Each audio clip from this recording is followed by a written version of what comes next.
Ok, muy buenas noches a todos. Por aquí Mauricio otra vez, o mejor conocido como Mahmoud Abdelnafi. Como habíamos hecho en el video anterior, habíamos dado la clase de escuela dominical, ¿sí? Escuela dominical dirigida por un ex mormón. Revisando los, digamos, los manuales de la iglesia, me animé a dar la clase del sacerdocio, ¿sí? La clase del sacerdocio dictada por un ex mormón. Según la agenda, en este mes de octubre deben tomar temas relacionados con la conferencia general. A muchos grupos de exmormones les disgusta sobremanera hablar de discursos de la conferencia, y pues aducen que pues, no vale la pena. ¿Por qué no vale la pena? Porque son discursos los cuales son de cosas que ellos no aceptan ni creen. Entonces no le ven motivo. Yo difiero de eso, la verdad.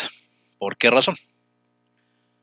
Porque independientemente que hayamos estado en la iglesia, que hayamos conocido las normas, la forma de vida y demás situaciones, no se puede negar el hecho que hay discursos, digámoslos que buenos, digámoslos que sensatos, otros no tanto, pero hay que hacerlo, ¿sí?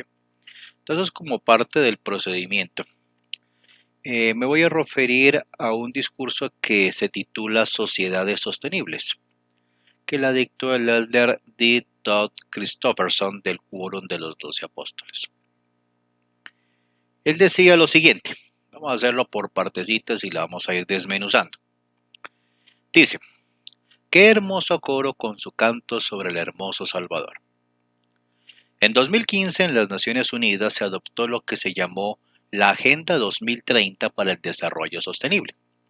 Se describió como un plan de acción compartido a favor de la paz y la prosperidad de las personas y el planeta, ahora y en el futuro.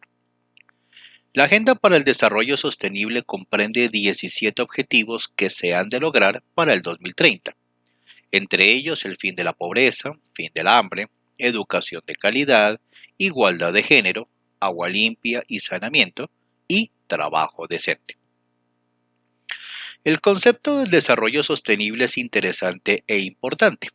Sin embargo, es aún más urgente el tema más amplio de las sociedades sostenibles.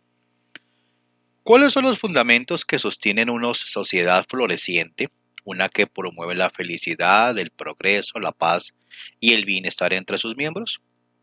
En las escrituras tenemos registros de por lo menos dos de esas sociedades prósperas. ¿Qué podemos aprender de ellas? En la antigüedad el gran patriarca y profeta Enoc predicó la rectitud y edificó una ciudad que se llamó la ciudad de santidad, a saber, Sión.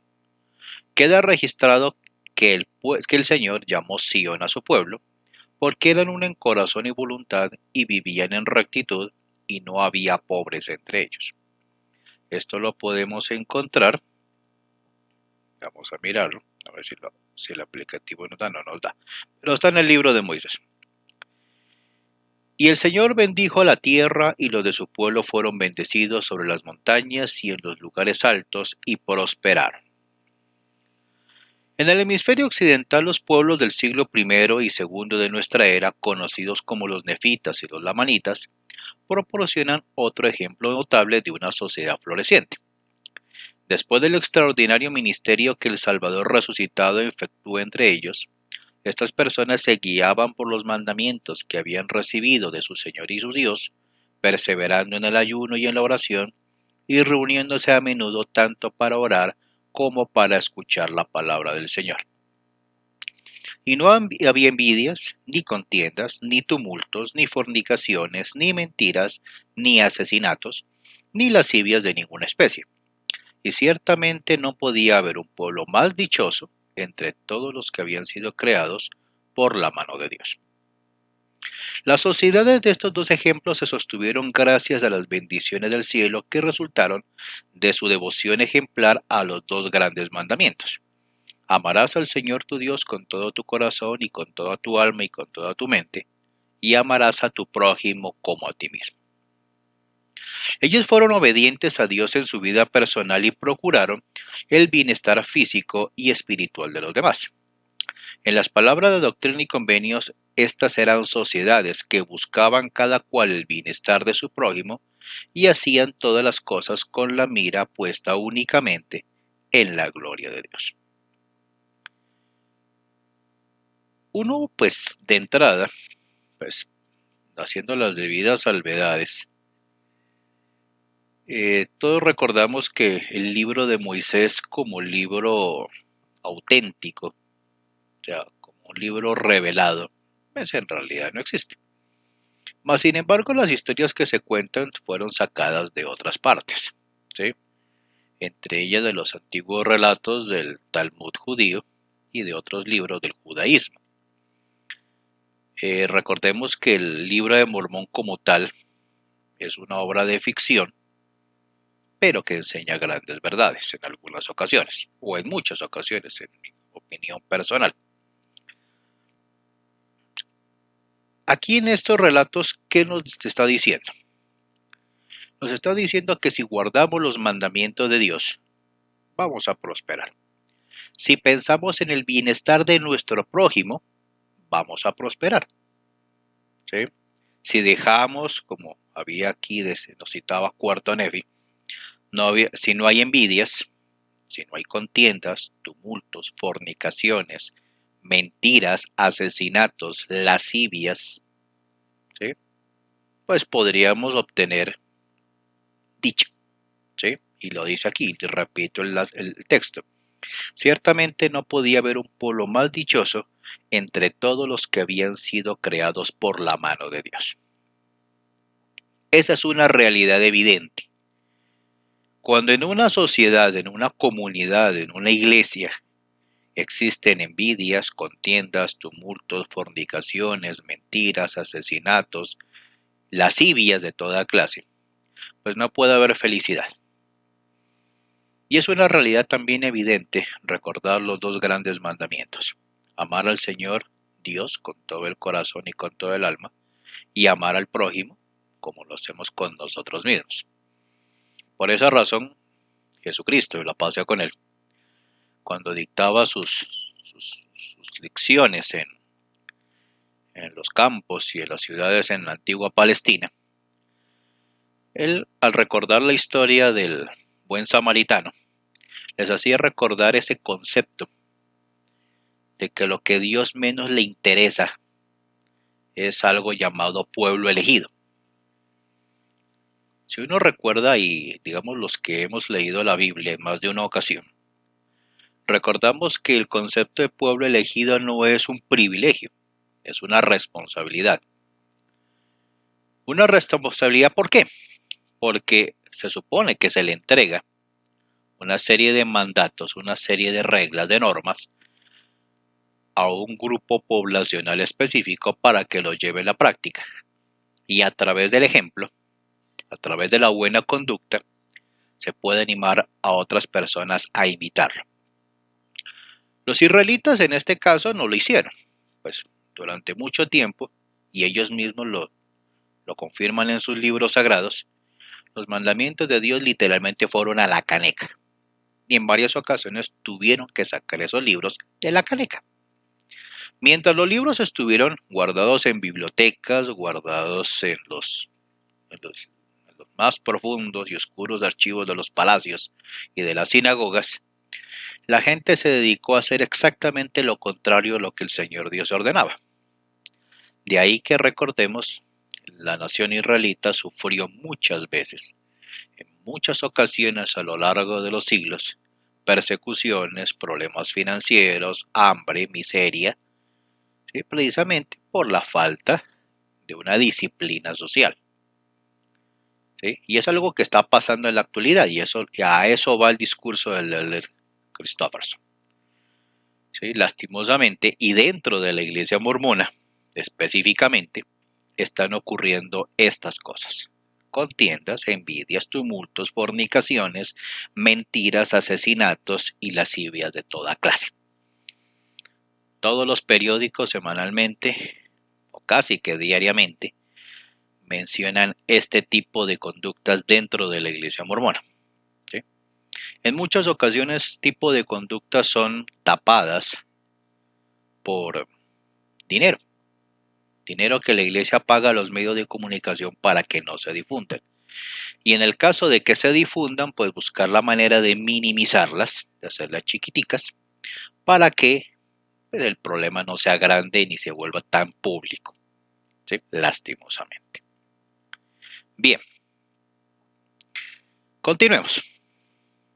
Decía el elder Christopherson. Desafortunadamente, como el elder Quentin L. Cook mencionó esta mañana, la sociedad ideal que se describe en Cuarto Nefi en el Libro de Mormón no perduró más allá de 2 siglos. La sostenibilidad no está garantizada. Una sociedad próspera puede fracasar con el tiempo si abandona las virtudes cardinales que sustentan su paz y prosperidad. En este caso, al ceder a las tentaciones del diablo, los del pueblo empezaron a dividirse en clases y empezaron a establecer iglesias para sí con objeto de lucrar, para sí, con objeto y comenzaron, dice aquí, a negar la verdadera iglesia de Cristo. Qué interesante relato, ¿sí? Es lo que está pasando en la iglesia en la actualidad, ¿sí? Más que todo en Utah o en los estados del oeste donde la iglesia mormona es mayoría poblacional a nivel de estados de Estados Unidos. Y volvemos al tema del racismo. Si un latino, un mexicano, un guatemalteco llega a territorios de mayoría mormona, gente blanca y deleitable, gente de bien, entre comillas, inmediatamente son discriminados, son ninguneados, echados a un lado, y les toca pues, simplemente no volver. O en muchas ocasiones los relegan a barrios latinos, barrios de lengua que manejan su propia lengua, llámese español, llámese quechua, llámese maya, llámese lo que sea, para que se puedan integrar, vuelvo y digo entre comillas, en la sociedad de la iglesia. Pero que un negrito, morenito, así como yo, vaya a una capilla de gente blanca y deleitable, no es bien visto, ¿sí? O sea, aquí estamos teniendo el problema, a dividirnos en clases, ¿sí? Inclusive en la misma Latinoamérica uno lo puede ver. Si un miembro de la iglesia de un barrio humilde, ¿sí? O lo que llamaríamos en México colonia o barrio como lo decimos en Colombia, va a una estaca de una ciudad donde hay gente de clase alta, inmediatamente uno, figurativamente hablando, huele a feo. ¿Y por qué? Porque la gente de esos barrios está acostumbrada a verse siempre las mismas caras. El hermanito, la hermanita tal, la familia aquella. Y cuando llega alguien extraño y no lleva la clase de ropas que normalmente están acostumbrados a ver, inmediatamente empiezan a verlo raro. Y empiezan a apartarlos, ¿sí? Dejarlos a un lado. Y ahí donde llega el obispo y pues los llama a una entrevista y les dice, ¿ustedes qué vienen a hacer aquí? Y lo digo por experiencia personal, porque a mí me pasó en varias capillas. Me tocaba decir, soy del barrio tal, soy de la estaca tal, estoy de visita con unos familiares y aproveché a ver la capilla cerca. Ah, bueno, bienvenido. ¿Sí? O sea, como quien dice, me lo aguanto de visita. Pero si viene a vivir aquí, mejor no se arrime. ¿Sí? Ese es el gran problema. Ahora, esta frasecita de cuarto NF me llama la atención. Empezaron a establecer iglesias para sí con objeto de lucrar. Los que estamos fuera de la iglesia sabemos, y es una noticia que se la refregamos 1 y 10,000 veces a la iglesia, a los activos miembros fieles, creyentes en José Smith y en su primera presidencia. La iglesia tiene por ahí guardaditos 100,000 millones de dólares. Los tiene muy bien guardaditos y no los gasta para nada. Es dinero que se supone debía ser usado para caridad, según los reglamentos de la IRS, es decir, la Administración de Impuestos de los Estados Unidos. Es dinero que no han utilizado ni para caridad, ni para los propósitos benéficos que está en el acuerdo. Por eso la iglesia mormona, al igual que muchas iglesias en Estados Unidos, son exentas de impuestos siempre y cuando generen dinero para caridad. La iglesia no lo hace. La iglesia prefiere colocar a las personas y hacerles dar un esfuerzo extra para generar esa caridad. Últimamente hablaron de algo que habían dado un poco más de 5 millones de dólares en caridad alrededor del mundo, lo cual es vergonzoso. Hay iglesias cristianas en Estados Unidos con, digamos, con menos pomposidad, con menos infraestructura, con menos logística que la iglesia mormona y han dado mínimo 10 veces ese valor. Mínimo, digo, sin contar las obras sociales que han hecho alrededor del mundo. Y como lo decíamos en la clase de escuela dominical, en el video anterior, las ayudas que ha dado la iglesia ha sido más bien una campaña de publicidad, pero los miembros los han dejado solos, los han dejado afuera. ¿Sí? Entonces dice aquí el relato de Cuarto Nefi. Empezaron a establecer iglesias para sí con objeto de lucrar y comenzaron a negar la verdadera iglesia de Cristo. Es decir, cuando uno mira la etimología de la palabra iglesia, viene del latín y del griego ecclesia, que significa asamblea. Es decir, la iglesia de Cristo son los seguidores de Cristo. Cuando los comportamientos, las actitudes, las palabras no concuerdan con las enseñanzas de Cristo, se puede decir que empezamos a negar la iglesia de Cristo. Y esto fue lo que, según el relato de Cuarto Nefi, empezó a pasar entre estos pueblos de nefitas y lamanitas. Los que somos mormones sabemos que esos pueblos nunca existieron, pero el relato, digamos, la enseñanza moral del relato es válida. Sigue diciendo Cuarto Nefi. Y ocurrió que cuando hubieron pasado 300 años, tanto el pueblo de los nefitas como el de los lamanitas se habían vuelto sumamente inicuos, los unos iguales que los otros. Ahí está el problema. Para finales del siglo siguiente, millones habían muerto en violentas guerras internas y su nación, que una vez fue armoniosa, había quedado reducida a unas tribus en guerra. ¿Sí? Y eso lo vemos en las noticias de a diario. Dividiti et vinci, decía Julio César, divide y vencerás. Al reflexionar sobre este y otros ejemplos de sociedades que fueron florecientes, pero que posteriormente colapsaron, decía el elder Christopherson, creo que se podría decir con propiedad que, cuando las personas se apartan del sentido de responsabilidad ante Dios y en lugar de ello comienzan a confiar en el brazo de la carne, el desastre llama a sus puertas. Confiar en el brazo de la carne es ignorar al autor divino de los derechos humanos y de la dignidad humana, para dar la máxima prioridad a las riquezas, al poder y a la alabanza del mundo.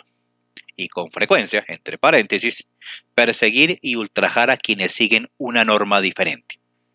Eso lo vemos en las capillas a diario. Cada domingo es la misma historia. Entre tanto, aquellas personas en las sociedades sostenibles que están procurando, como el rey Benjamín dijo, aumentar en el conocimiento de la gloria de aquel que los creó, o sea, en el conocimiento de lo que es justo y verdadero. Y aquí el elder Christopherson hace un énfasis. Leer las escrituras, leer los libros sagrados. La iglesia maneja 4 libros sagrados. Uno más o menos verídico, que es la Biblia. Una obra de ficción como es el Libro de Mormón. Poco de revelaciones inventadas que son Doctrina y Convenios. Y 2 libros de fantasía que están en la Perla de Gran Precio. Los digo de esta manera porque su origen es cuestionable y dudoso, pero están llenos de enseñanzas morales. Son libros que, digámoslo en términos más bien didácticos, digamos, son el equivalente al Señor de los Anillos. ¿Sí? Sabemos que es una obra de ficción, pero deja grandes enseñanzas. El elder Christopherson continúa. Las instituciones de la familia y la religión han sido cruciales para dotar tanto a las personas como a las comunidades de las virtudes que sustentan a una sociedad duradera. Esas virtudes arraigadas en las escrituras abarcan la integridad, la responsabilidad y el rendir cuentas, la compasión, el matrimonio y la fidelidad en el matrimonio, el respeto por los demás y por la propiedad de los demás, la necesidad y la dignidad del trabajo y el servicio, entre otros. Y esa es una verdad incuestionable. O sea, religión, si uno lo mira en su etimología, nuevamente me remito a ese tema, religare se dice en latín, la palabra religión. Religar es volver, ligare, unir. Es volver a unirnos con el Ser Supremo, con el autor de todas las cosas, el autor de toda la creación. ¿Sí? A muchos ateos les molesta que se hable de Dios porque es tal su decepción con la iglesia que ya dudan hasta de su propia existencia. Dudan la de Dios. Entonces de ahí para abajo todo empieza a volverse relativo, se vuelve gris y la verdad, no llegan a ninguna parte. El elder Christopherson continúa. Gerard Baker, editor independiente, escribió a principios de este año una columna en el Wall Street Journal, en honor a su padre Frederick Baker, quien cumplía 100 años. Baker especuló sobre las razones de la longevidad de su padre, pero luego agregó estos pensamientos. Si bien es posible que todos queramos saber el secreto de una larga vida, a menudo creo que sería mejor dedicar más tiempo a descubrir qué hace que una vida sea buena, sea cual sea el periodo que se nos conceda. Tengo la certeza de que en esto conozco el secreto de mi padre. Él es de una época en que la vida se definía principalmente por el deber, no por el derecho a recibir algo, por las responsabilidades sociales, no por los privilegios personales. El principio fundamental que lo ha motivado a lo largo de estos 100 años ha sido el sentido de la obligación, hacia la familia, hacia Dios y hacia la patria. Pues, si lo manejamos en el término estrictamente cristiano, pues, digamos que pasa. ¿Sí? Y me refiero a esos tres sentidos de obligación: familia, Dios y patria. ¿Sí? Pues, digámoslos que el orden sí afecta el producto. Debería ser hacia Dios, hacia la familia y hacia la patria. Pero recordemos que los Estados Unidos, de la época del señor aquí mencionado, esos 100 años fueron una época de racismo. Es decir, el blanco y deleitable tiene privilegios y el negrito lleva los de perder. El negrito se diseñó para servir, ¿sí? Está para servir al blanco y deleitable, ¿sí? El negrito no puede tener los mismos privilegios de un blanco. ¿Por qué? Porque eso altera lo que ellos llamaban, entre comillas, el orden natural. Porque lastimosamente el cristianismo siempre se ha visto a sí misma como una religión superior a las demás. Quien piense diferente se muere.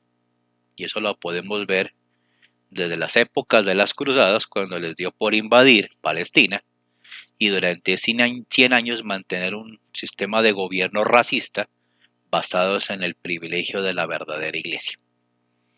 Gracias a Dios, Saladino acabó con ese problema. Sigue diciendo el artículo. En una era dominada por los residuos de familias desintegradas, mi padre fue un marido devoto de su esposa durante 46 años y un dedicado padre de 6 hijos. Él nunca fue más atento y esencial que cuando mis padres sufrieron la inconcebible tragedia de perder a un hijo. Y en una época en que la religión es cada vez más una curiosidad, mi padre ha vivido como un verdadero católico fiel, con una fe inquebrantable en las promesas de Cristo. De hecho, a veces pienso que ha vivido tanto porque está mejor preparado para morir que cualquier persona que yo haya conocido. He sido un hombre afortunado, bendecido por una buena educación, con mi propia familia maravillosa y algo de éxito del mundo que no me merecía. Pero por muy orgulloso y agradecido que me sienta, ese éxito queda eclipsado por el orgullo y la gratitud que siento por el hombre que sin alboroto ni drama, sin la expectativa de recompensa o incluso de reconocimiento, ha seguido por un siglo hasta ahora con los simples deberes, las obligaciones y en definitiva el gozo de vivir una vida virtuosa. En esto, el señor del periódico tenía toda la razón.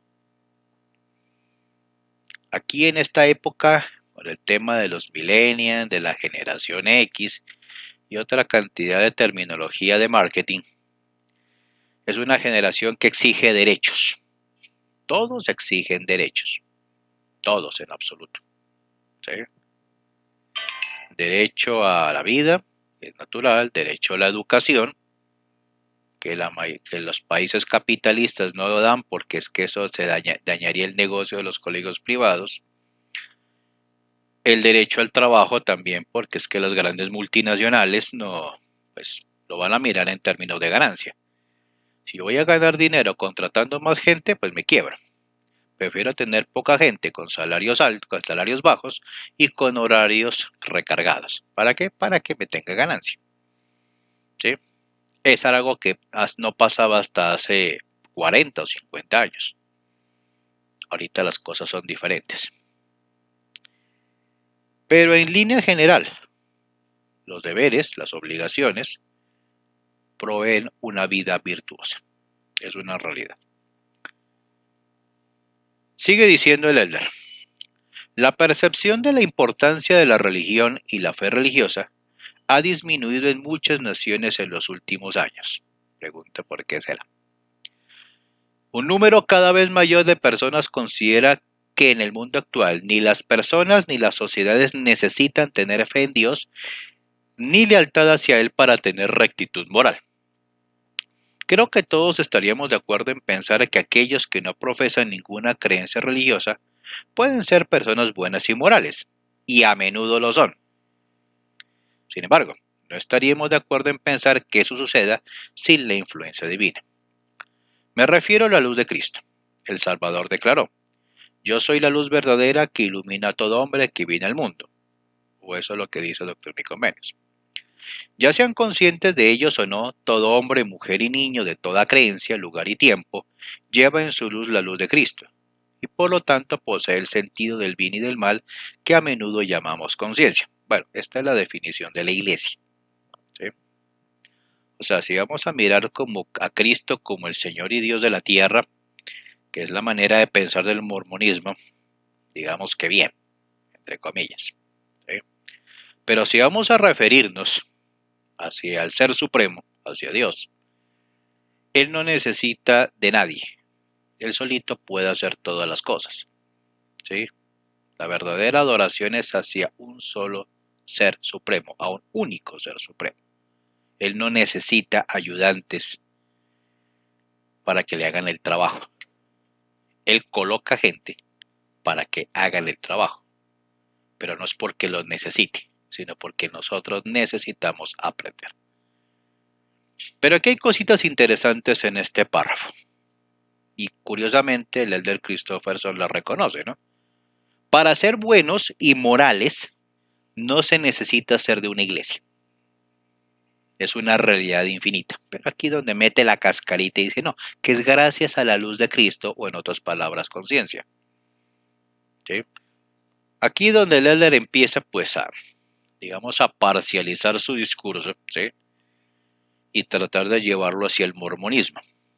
Pero si vamos a mirar los libros sagrados, en este caso la Biblia, nos vamos a dar cuenta que no es tan cierto lo que dice el elder. En este mundo hay muchísimas religiones, pero están agrupadas en grandes grupos. Cristianos con el cristianismo, musulmanes con el islam, budistas con el budismo, judíos con el judaísmo, zoroastrianos con el zoroastrianismo, ¿sí? Los llamados paganos, los que aceptan la existencia de varios dioses. Digamos, todos ellos tienen normas religiosas similares, todas concentradas en los dos grandes mandamientos: amar a Dios sobre todas las cosas y amar al prójimo como a sí mismo. ¿Sí? De ahí para allá empiezan a diferir en cosas, pero en lo esencial concuerda, amar a Dios y amar al prójimo. ¿Sí? Pero es interesante que el elder lo reconozca. ¿Sí? Uno no necesita ser de una religión para ser buena persona. Pero el elder continúa y dice esto. Sin embargo, cuando la secularización separa la virtud cívica y personal del sentido de responsabilidad ante Dios, corta la planta de raíz. La dependencia solo de la cultura y la tradición no será suficiente para sostener la virtud en la sociedad. Cuando una persona no tiene un Dios superior a ella misma y no busca un mayor bien que satisfacer sus propios apetitos y preferencias, los efectos se manifestarán a su debido tiempo. Y esta sí es una verdad evidente. ¿Sí? En la actualidad, los que se autoproclaman ateos o agnósticos, una buena cantidad de ellos no tienen en cuenta esa idea de moral. O sea, no la entienden o no la aceptan, ¿sí? Rechazan completamente el concepto de moral, ¿sí? Porque necesitan satisfacer sus propias necesidades, entre comillas. En realidad son sus propias pasiones, sus propios deseos. El problema con una persona atea o agnóstica es que siempre busca una manera de sacar al ser supremo de su vida. Y esa es una realidad. Son pocas en realidad las personas que afirman creer en un ser supremo y al mismo tiempo justifican sus propios deseos, sus propias pasiones, sus propios gustos. ¿Sí? Pero dicen afirmar creer en un ser supremo. Pero la mayoría, pues por lo menos son sinceros y dicen, no me interesa creer en Dios, no me interesa aceptar un Dios, no me interesa seguir a un Dios. Algunos llegan al extremo de decir, yo soy Dios. Pero bueno. Pero hay una cosa que dice aquí el elder. Los efectos se manifestarán a su debido tiempo. Es decir, la secularización, que primero que todo definamos qué es eso. ¿Qué es secular? ¿Sí? Por ahí me hace acordar de la efigie de la moneda del dólar, que dice no bordo seclorum. ¿Sí? De ahí viene la palabra secular. ¿Sí? Secular tiene que ver con lo no divino. ¿Sí? Tiene que ver con la gente que no adora un ser supremo. Tiene que ver con gente que se ve a sí misma como suprema. ¿Sí? Todos sabemos de las élites gobernantes, algunos lo llaman el estado profundo. No necesitan decirle a todo el mundo que gobiernan, simplemente gobiernan. No necesitan presentarse, simplemente mandan a sus empleados a que hagan el trabajo que mandan a hacer. Muchas veces, por no decir todas, usan campañas de marketing, campañas de publicidad para establecer ciertos comportamientos sociales, ciertas maneras de pensar, ayudados por canales privados de televisión que se encargan de hacer el respectivo bombo, el respectivo anuncio. ¿Sí? Para eso les pagan. Cualquier noticiero, cualquier novela, cualquier programa de variedades, depende de cuánta gente lo vea. ¿Para qué? Para que la gente vea los anuncios publicitarios. Es decir, que es un trabajo de múltiple resultado. ¿Sí? Presento cosas para que la gente vea y de paso vean lo que yo tengo para vender. Y en eso se convierte la moralidad moderna. Simplemente en un objeto de consumo, en un bien de consumo. ¿Sí? Ya no hay ninguna cosa sobre la tierra que no esté infectada de ese tema del mercadeo. Ya ni siquiera la religión se está salvando de eso. El líder continúa diciendo, por ejemplo, dice, una sociedad en la que el consentimiento individual es la única restricción a la actividad sexual es una sociedad en decadencia. El adulterio, la promiscuidad, los nacimientos fuera del matrimonio y el aborto electivo son solo algunos de los frutos amargos que se derivan de la continua revolución sexual. Ese es el pedacito que a muchos exmormones no les gusta. ¿Sí? Y viene más que todo los exmormones ateos o autoproclamados paganos. Dice el consentimiento individual como única restricción a la actividad sexual. Aquí en Colombia tenemos un dicho para decir eso. Amigos con derechos y cada quien para su casa. ¿Sí? Es decir, yo vivo en mi casa, tú vives en la tuya. Cuando tengamos ganas nos vamos al motel, tenemos intimidad sexual. Después te llevo a tu casa, yo me voy a la mía. Listo. Pero si queda embarazada, ahí es donde empiezan los problemas. Por eso es tan importante, dicen ellos, usar preservativo. ¿Sí? Para eso se inventó el condón. ¿Sí? Para evitar esos embarazos. Embarazos no deseados. ¿Sí? ¿Y por qué no son deseados? Porque esos embarazos me van a impedir estudiar mi carrera, desarrollarme laboralmente, ¿sí? Me van a impedir tener mi propio apartamento, mi propio carro, mi propio equipo celular de última gama, los últimos diseños de moda, ¿sí? En otras palabras, el ser humano aprendió a querer no tener hijos, porque eso arruina la estabilidad social, ¿sí? Si yo quiero estar bien presentado, ¿sí? Caer bien a los demás, caer bien en mi trabajo, ascender laboralmente, ascender profesionalmente, lo que menos quiero son hijos, pero eso sí tengo ganas de sexo. Entonces, lo que dice el del desierto, simplemente si una chica o un chico quiere tener sexo conmigo, pues simplemente se lo pido. Si gusta, bien, y si lo hacen con mis condiciones, mejor, pero no me hablen de matrimonio porque es que yo no me quiero amarrar. Y aquí hay una parte que es interesante. Dice, el adulterio, la promiscuidad, los nacimientos fuera del matrimonio y el aborto electivo son solo algunos de los frutos amargos que se derivan de la continua revolución sexual. Alguien me dijo en alguna ocasión, es que el adulterio es algo que se hace en privado con el consentimiento de dos personas. Bien, sí, es cierto. Pero ¿qué estoy haciendo yo?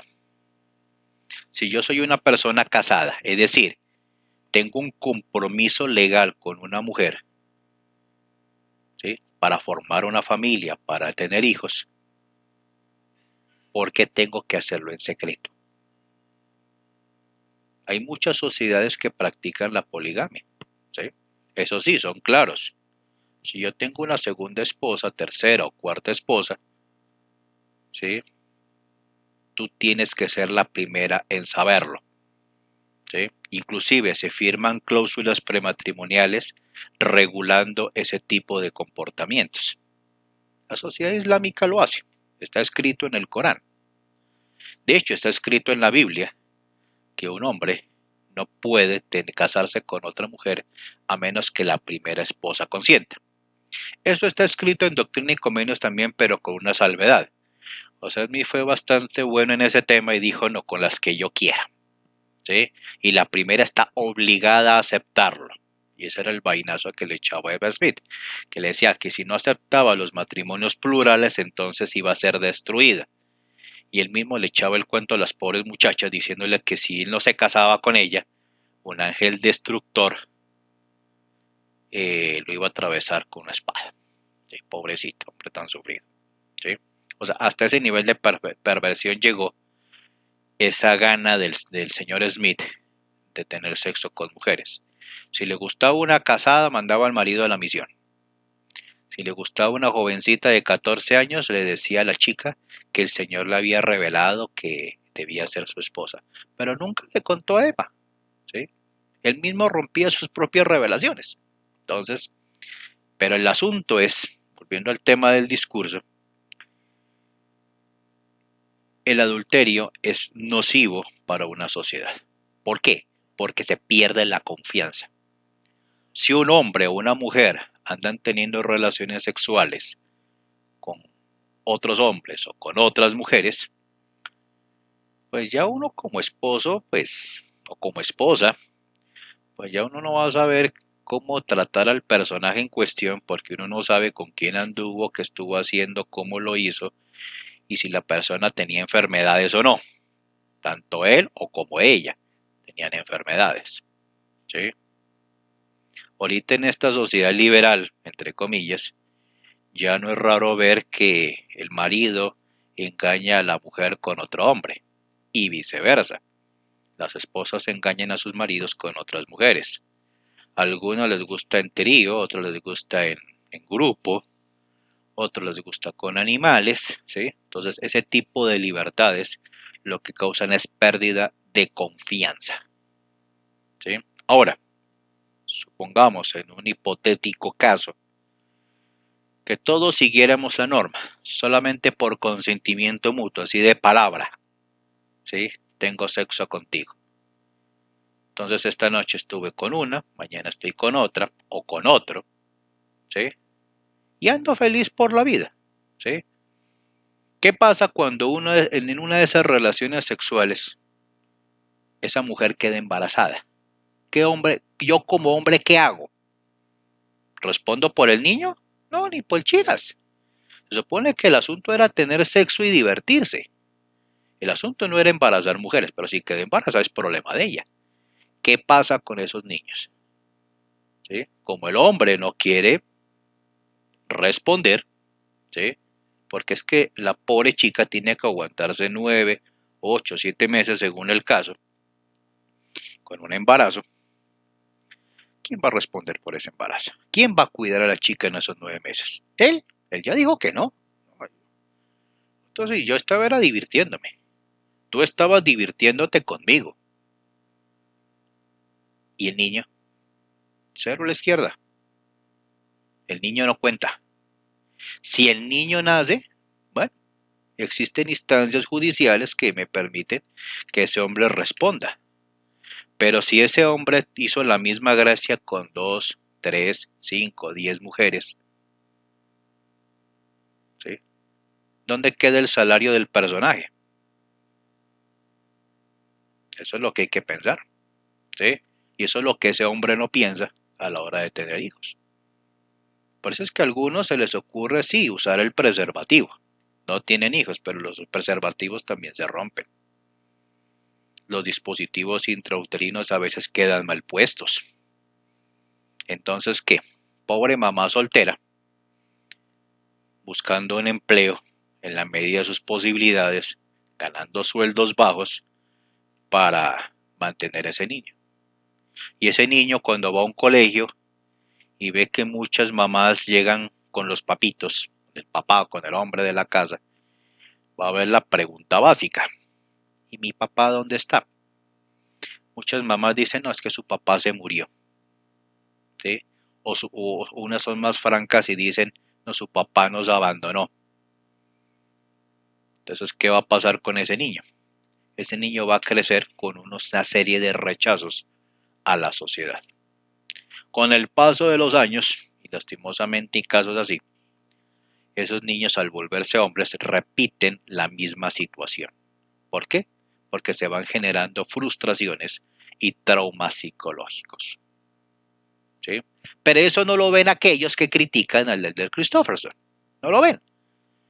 Son gente que ve en un niño o en una relación con compromiso una violación a su derecho a la libertad. Y eso hay que decirlo así. Son personas que quieren ser libres, se sienten libres y van a pelear por su libertad. ¿Sí? O sea, no es un pecado, digámoslo así, que una mujer tenga un hijo fuera del matrimonio. No es pecado, ¿sí? Porque el niño igual nació y Dios sabía eso, que iban a nacer en esas circunstancias. El real problema que ocurre es cómo ese niño va a formarse en la sociedad. En el caso de la sociedad mormona, y es triste decirlo, es tanta la fijación por el matrimonio y en especial el matrimonio en el templo, que cuando una niña llega a tener un hijo fruto de una relación fuera del matrimonio, es como si hubiera cometido homicidio. o como si hubiera, como dicen en la terminología de la iglesia, hubiera peor que haber negado al Espíritu Santo.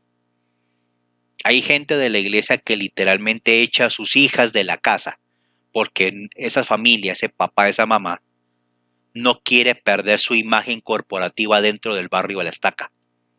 Entonces prefiero sacrificar a mi hija, a ver qué, mire a ver cómo hace, cómo el tipo le responde, antes de perder su privilegio social o su buen nombre social dentro de la iglesia.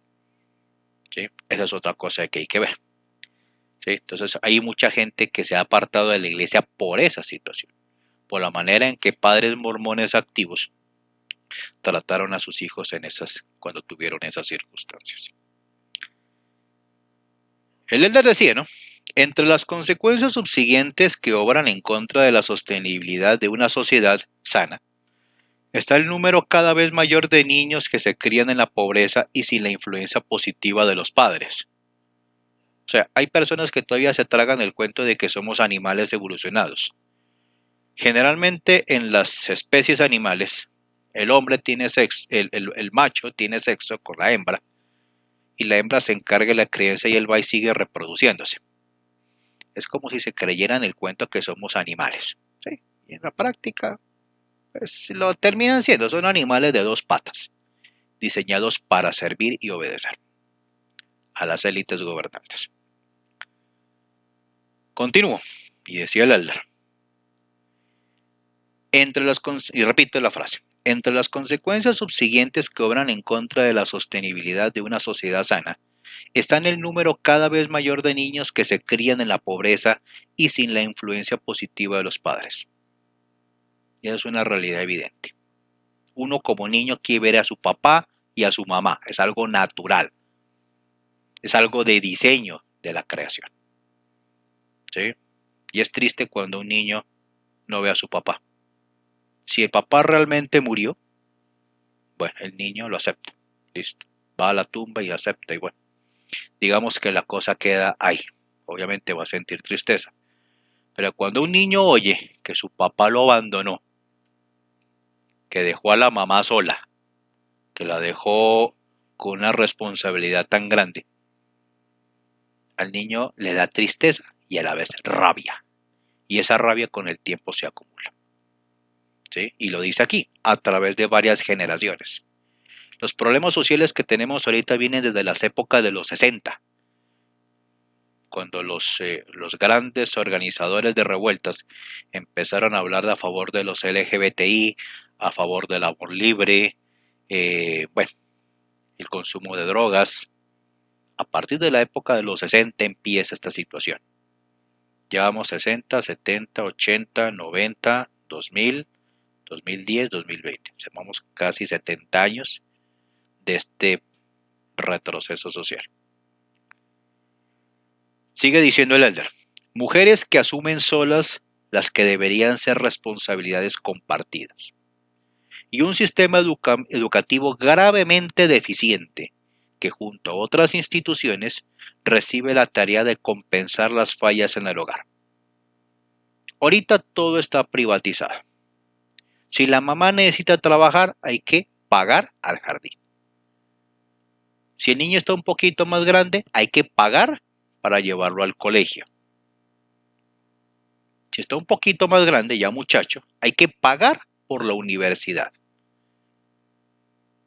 Y todo es que hay que pagar. Es así de simple. ¿Sí? Si yo no pago, no soy gente. Si yo no pago, no soy un ser social. Si yo no pago, estoy fuera de la sociedad.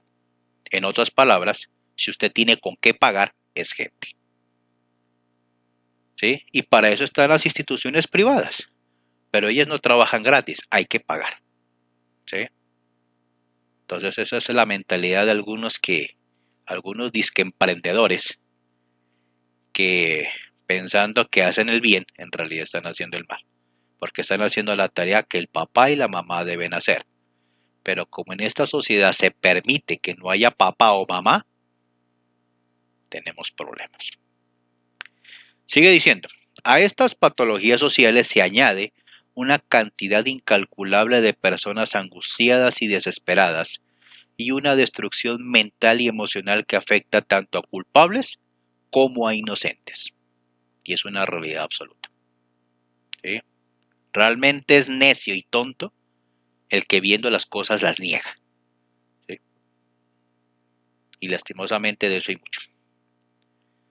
Nefi, el personaje del libro de Mormón, dice: sí, hay de aquel que escucha los preceptos de los hombres y niega el poder de Dios y el don del Espíritu Santo. Hay de todos aquellos que tiemblan y están enojados a causa de la verdad de Dios. Y es una realidad. El exmormón que se proclama ateo y que es feliz siendo promiscuo está perdido. No sabe qué es lo que realmente está diciendo. Una cosa es salirse de la iglesia. Una cosa es alejarse de una religión que enseña medias verdades o verdades robadas, ¿sí? Y otra cosa es decir que porque estaba en esa secta rigurosa, ahorita me salgo de la secta y me vuelvo loco y hago lo que nunca pude hacer. ¿Sí? Son dos cosas diferentes. Es inteligente salirse de la iglesia, pero no es inteligente buscar la aceptación de una sociedad que solo le interesa que le paguen. Sigue diciendo el elder: por el contrario, nuestro mensaje gozoso para nuestros hijos y para toda la humanidad es que la verdad de Dios señala una vía mejor, o como Pablo dijo, un camino aún más excelente.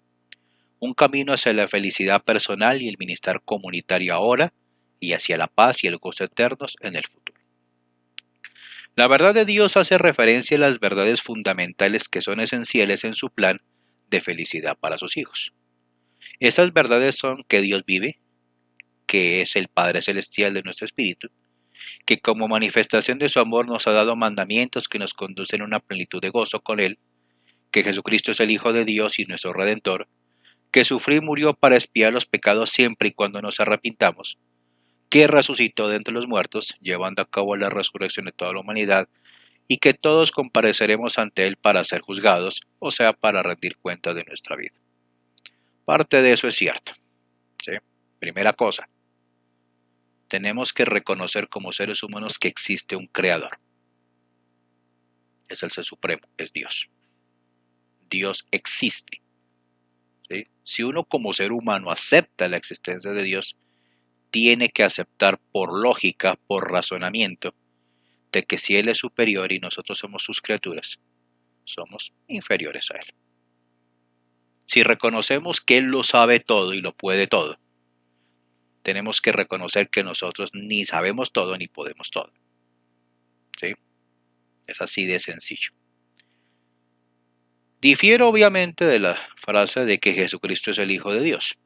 Yo en lo personal no concibo ver a un ser supremo al mismo tiempo teniendo relaciones sexuales con una niña de 12 años. ¿Sí? Porque es que el ser supremo no trabaja así. ¿Sí? Pero hay una verdad importante aquí. Jesucristo como mensajero de Dios, Él enseñó palabras de vida, palabras que ayudan al ser humano, si son aplicadas apropiadamente, pueden ayudar al mejoramiento de la sociedad. Que sufrió y murió para expiar los pecados del mundo es complicado, porque si Él pagó los pecados del mundo, ¿para qué me voy a repetir yo? Si ya están pagados. ¿Sí? Lo que sí Él enseñó es cómo evitar lo dañino de esta vida, lo dañino de este mundo, para poder recibir la misericordia divina. ¿Sí? Jesucristo ni murió ni fue crucificado. Los mismos relatos bíblicos tienen contradicciones sobre eso. Pero si hay una verdad al final del párrafo. Tenemos que aprender que vamos a rendir cuentas de nuestros actos. Esa es una realidad evidente. El líder sigue diciendo: 9 años después de lo que se llamó el reinado de los jueces en el libro de Mormón, el profeta Alma renunció a su puesto de juez superior para dedicarse a tiempo completo a su liderazgo en la iglesia. Su propósito era hacer frente al orgullo, la persecución y la codicia que aumentaban entre la gente y particularmente entre los miembros de la iglesia. Tal como observó el elder Stephen D. Nadal en una ocasión, La decisión inspirada de Alma no fue pasar más tiempo tratando de hacer e imponer más reglas para corregir el comportamiento de su pueblo, sino hablarles de la palabra de Dios, enseñarles la doctrina y hacer que su entendimiento del plan de redención los llevase a cambiar su comportamiento. Y esto está bien hecho. O sea, un verdadero líder no solamente se encarga de poner reglas, sino busca la manera de que la gente las entienda. Es una realidad evidente, ¿sí? Un buen líder lo hace. Un mal líder simplemente se sienta en el estrado, da un discurso y se desentiende de lo demás. A eso sí que le paguen los diezmos, ¿sí? Que los sobrecitos de diezmos y ofrendas lleguen, ¿sí? Y es el problema que lastimosamente muchos obispos o presidentes de esta casa hacen en la iglesia. Se limitan a dar lindos discursos, pero a la hora de que uno los busque como miembro de la iglesia para buscar un consejo, un apoyo espiritual, simplemente no tienen tiempo para tenerlo aún. O lo sacan a la carrerita porque hay 5 más para entrevista, ¿sí? Que es uno de los problemas de tener un clero no pago, ¿sí? Hasta Pablo de Tarso lo decía, el que trabaja en el altar vive del altar. Y es el motivo por el cual muchas iglesias son más exitosas que el mormonismo, haciendo el paréntesis. ¿Por qué? Porque cuando una persona se le encomienda el bienestar espiritual de una comunidad, un sacerdote, un pastor, clérigo, ¿sí? Llámese de la religión que sea, y se le asigna se le da una asignación de dinero para que pueda sobrevivir mientras ejerce este cargo, pues va a tener tiempo de atender mejor el tema, de enterarse y empaparse bien el tema. Pero como lo hacen en la iglesia, no. La iglesia se jacta, valga la paréntesis, la iglesia se jacta de tener un clero no pago, ¿sí? Pero la primera presidencia y los 12 apóstoles, cada uno de ellos recibe como mínimo $150,000 al año, sin contar una tarjeta de crédito ejecutiva negra, sin cupo definido, un cupo ilimitado, y pueden viajar por el mundo predicando el evangelio. Ellos sí, pero el resto de la gente, el obispo del barrio, que generalmente es un padre de familia común y corriente, que tiene que trabajar para ganarse su sustento y al mismo tiempo darle a la iglesia, para que la primera presidencia y los 2 y los 70 tengan para moverse, ¿sí? Ellos son los que reciben la carga total de la responsabilidad de 50, 100, 150, 200 familias en un barrio, o más si un presidente destaca, y tiene que hacerlo cumpliendo un horario de trabajo o manejando su negocio. Yo hago una pregunta aquí nomás, una pregunta tonta, digámoslo. ¿Qué persona en esas condiciones va a poder ayudar a una comunidad como debe de serlo? ¿Va a tener tiempo? No. El tiempo necesario no. Podrá dedicar un poquito de tiempo, ¿sí? Un poquito de tiempo, pero no va a cubrir las necesidades espirituales de una estaca o un barrio completo. Por eso pasan los problemas que pasan. Sin contar que hay mucho obispo, presidente de estaca que últimamente sale en las noticias arrestado, encarcelado, condenado por abusos sexuales en las oficinas de los obispados o las presidencias de estaca. ¿Por qué razón? Muy sencillo. Porque no se aplica lo que se predica. O no hay tiempo, o no hay modos, o no lo entienden, o simplemente justifican sus pasiones. El líder continúa. Es mucho lo que podemos hacer como vecinos y conciudadanos para contribuir a la sostenibilidad y al éxito de las sociedades en las que vivimos.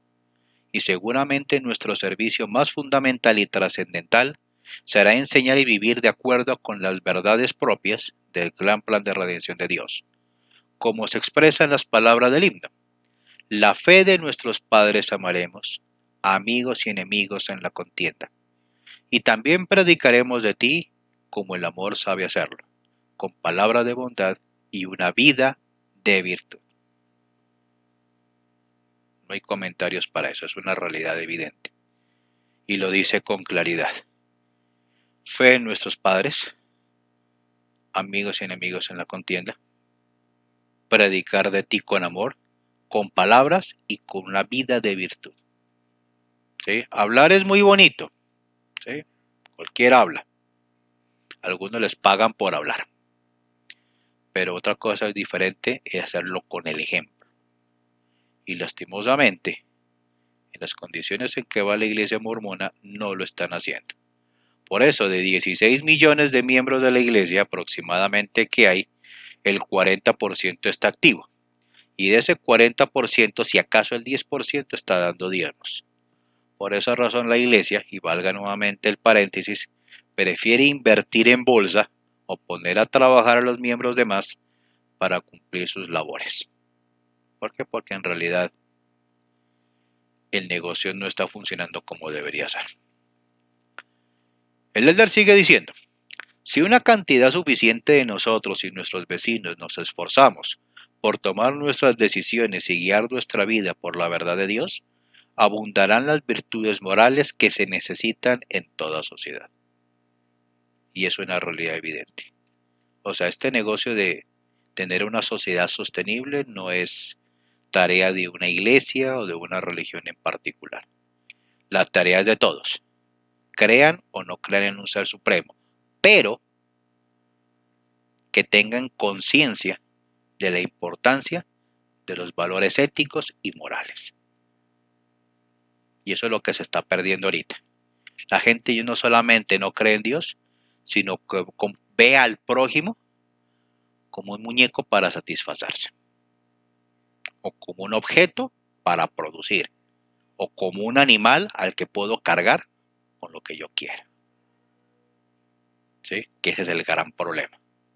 La sociedad occidental ahorita está diseñada para ver al otro, no verlo como un ser humano, sino verlo como un objeto utilitario. ¿Sí? Así como yo cojo mi bicicleta, mi patineta, mis patines, mi moto, ¿sí? Mi pregunta básica es cuando me relaciono con un ser humano es a ver qué provecho le saco, ¿sí? ¿Cómo me va a servir él a mí? ¿Sí? Esa es la idea, básicamente, de la sociedad occidental, ¿sí? ¿Cuánto le puedo yo pagar? Pero que me quede ganancia, ¿sí? No me interesa si el personaje tiene que trabajar 2 o 3 empleos para llevar el pan a su casa. No. O sea, ese es el problema de las sociedades capitalistas. Y ese es el problema de Occidente, el capitalismo desenfrenado. Sigue diciendo el elder. En su amor, nuestro Padre Celestial dio a su Hijo unigénito para que tuviéramos vida eterna. Y cita a Dr. Nicomenios y dice, Jesucristo no hace nada a menos que sea para el beneficio del mundo, porque Él ama al mundo, al grado de dar su propia vida para traer a todos los hombres a Él. Por tanto, a nadie manda a Él que no participe de su salvación. ¿He aquí acaso exclama Él a alguien diciendo, apártate de mí? He aquí os digo que no. Antes bien dice, venid a mí vosotros extremos de la tierra, comprad leche y miel sin dinero y sin precio. Interesante, ¿no? Sin dinero y sin precio. ¿Sí? Qué diferente cuando un obispo o un presidente destaca hace la pregunta tonta. Hermano, hermana, ¿paga usted un diezmo íntegro? Si usted no paga un diezmo íntegro, no podrá tener derecho a las bendiciones del templo. Hermana, hermano, tiene que pagar un diezmo íntegro. Entonces uno como fiel santo de los últimos días le dice al obispo, obispo, pero es que yo no tengo empleo, ¿sí? Hermano, haga su mayor esfuerzo, así sea de vendedor ambulante, ¿sí? Pero traiga el diezmo, porque el diezmo lo va a librar de la ira venidera. Hermano, si usted quiere tener bendiciones de los cielos, debe pagar diezmos y ofrendas. Eso lo dice Malaquías. Ya lo vimos en el video anterior, ¿no? Sí. Hay gente que no paga sus servicios públicos. Volvemos al tema del capitalismo. No paga servicios públicos, no paga el arriendo, no paga muchas cosas que son obligación. simplemente porque hay que pagar el diezmo. Obispo, ayúdeme con una ofrenda de ayuno. Listo, hermano, yo lo ayudo, no se preocupe. 1 mes, 2 meses, máximo 3 meses. Hermano, la iglesia no está para sostenerlo. ¿Sí? Usted tiene que ser autosuficiente. Venga, métase al curso de autosuficiencia para que estudie. ¿Sí? Y la iglesia le da un crédito, más deudas. Y como en mi caso me pasó, hice el bendito curso. Sí, me dieron ofrendas de ayuno, me ayudaron en varias ocasiones. ¿Sí? Cuando llegó el momento de escoger la universidad para yo estudiar, hermano, esa universidad no está. Busque otra. ¿Sí? Entonces yo hago una pregunta. ¿Sí?